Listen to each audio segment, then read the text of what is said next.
నిన్న జరిగిన సంఘటన ఏదైతుందో బస్ యాక్సిడెంట్ సంఘటన చాలా బాధాకరమైన విషయం.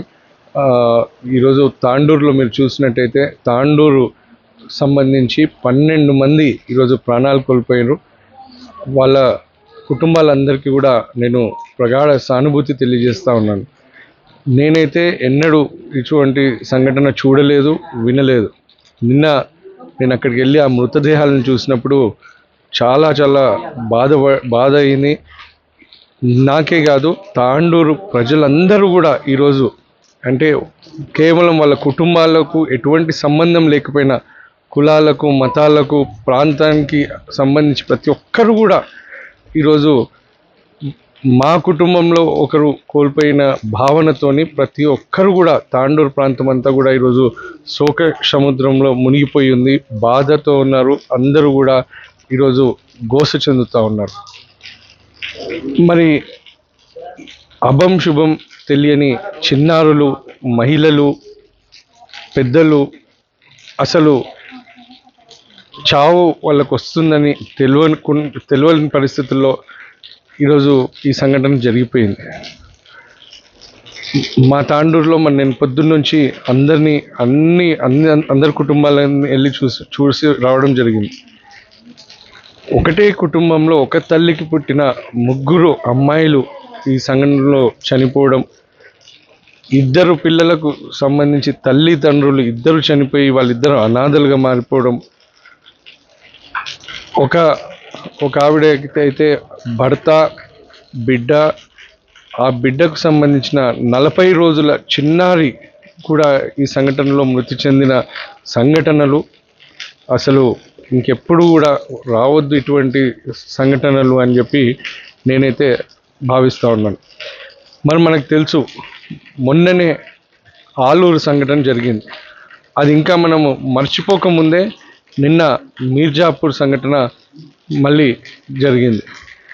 దీనికి కారణం అంతా కూడా ఈ చేవెళ్ళ రోడ్డు, ఎప్పుడో జరగాల్సిన ఈ రోడ్డు మరి గతంలో జరగకపోవడము, బీఆర్ఎస్ ప్రభుత్వం ఉన్నప్పుడు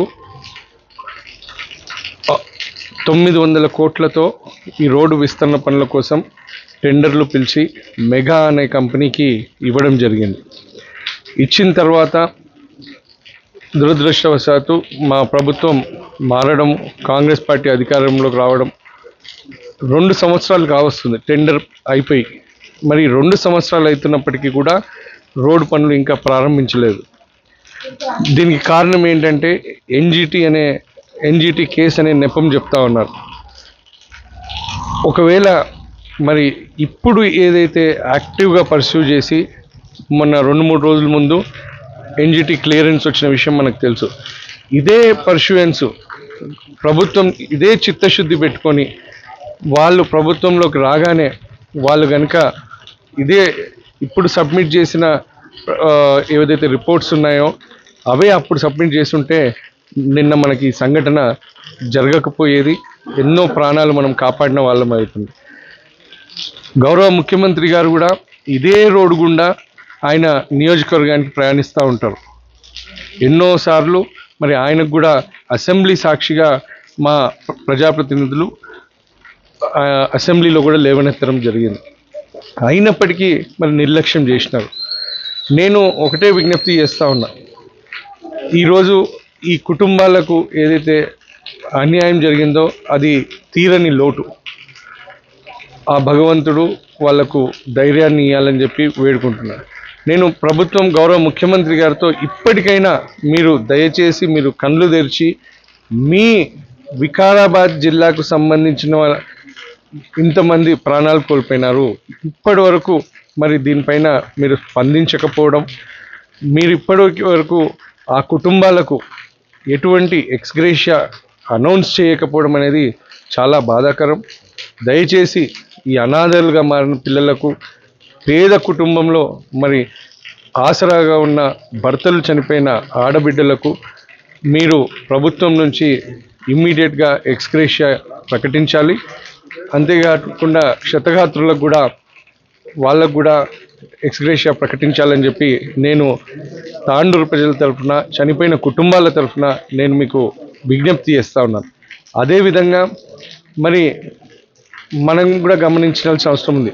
దామగుండంలో లక్షల చెట్లను నరికి అక్కడ పనులన్నీ కూడా వేగవంతంగా సాగుతూ ఉన్నాయి.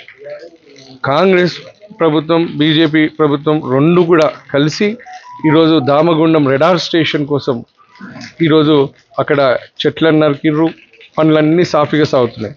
మరి ఈ చేవెళ్ళ రోడ్డు సంబంధించి కూడా ఇదే చెట్లు అడ్డొస్తూ ఉన్నాయని చెప్తా ఉన్నారు. మీరు అక్కడ చూపించే అక్కడ ఏదైతే చొరవ చూపించి చేస్తున్నారో అదే చొరవ ఇక్కడ చూపించి మరి తొందరగా పనులు ప్రారంభించాలి. అతి త్వరలో మీరు కనుక పనులు ప్రారంభించకపోతే నేను తాండూరు ప్రజలనందరినీ తీసుకొని, తాండూరులో వేలాది సంఖ్యలో ప్రజలు ఈరోజు శోకగ్రస్తులై ఉన్నారు, వాళ్ళందరినీ కూడా తీసుకొని రాజకీయ పార్టీలకు అతీతంగా మేమందరం కూడా పాదయాత్రగా తాండూరు, వికారాబాదు ఈ పరిసర ప్రాంతంలో ఉన్న అందరం కూడా మరి తప్పకుండా మీరు కనుక పనులు ప్రారంభించకపోతే సెక్రటరేట్ ముట్టడి చేయడం ఖాయం. నేను మీకు హెచ్చరిస్తూ ఉన్నాను. ప్రజల తరఫున ఇదేదో నేను రాజకీయాల లబ్ధి కోసమో రాజకీయాల కోసం నేను మాట్లాడతలేను. ప్రజల ప్రాణాల కోసం నేను ఈ విధంగా మీకు హెచ్చరిస్తూ ఉన్నాను.